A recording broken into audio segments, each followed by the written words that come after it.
नमस्कार.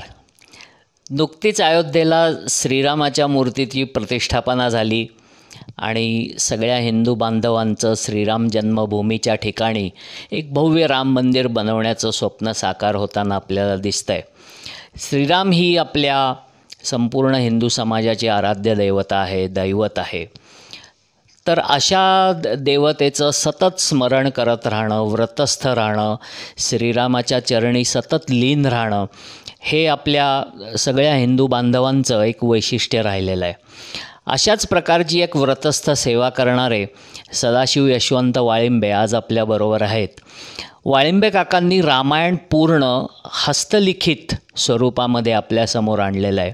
28,000 श्लोक रामायणामधले त्यांनी स्वतःच्या हाताने लिहिलेले आहेत.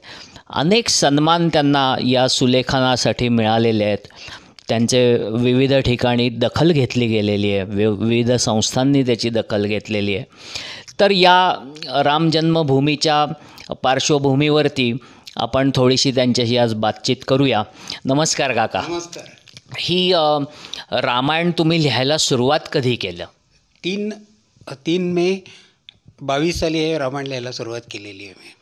आणि साधारण 520 दिवस लागले पूर्ण व्हायला. 9 नोव्हेंबर 23ला हे रामायण लिहून पूर्ण झालं. ओके.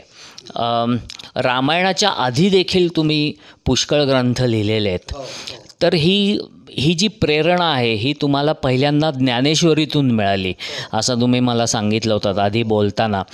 तर ज्ञानेश्वरीच्या ॲडिशनमध्ये अजून कोणते कोणते ग्रंथ तुम्ही हाताने लिहून काढलेले आहेत?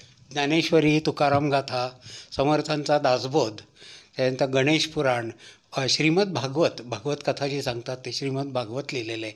त्याच्यात 18,000 श्लोक आहेत. असे बरे 21 ग्रंथ मी आत्तापर्यंत लिहिलेले आहेत. 21 ग्रंथ लिहिलेले आहेत. आणि रोज साधारण किती पानं लिहून होतात? रोज साधारण 7 ते 8 पानं लिहून होतात. एक पान पूर्ण लिहायला मला कॅलिग्राफीमध्ये लिहिलेले आहेत मी सगळी पानं. तर ते लिहून पूर्ण व्हायला 1 तास पूर्ण लागतो.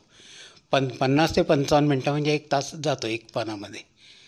आणि ह्या सगळ्या लेखन प्रक्रियेची की आपण सुलेखनामध्ये हे सगळे ग्रंथ लिहून काढावेत, याची नेमकी प्रेरणा काय आहे?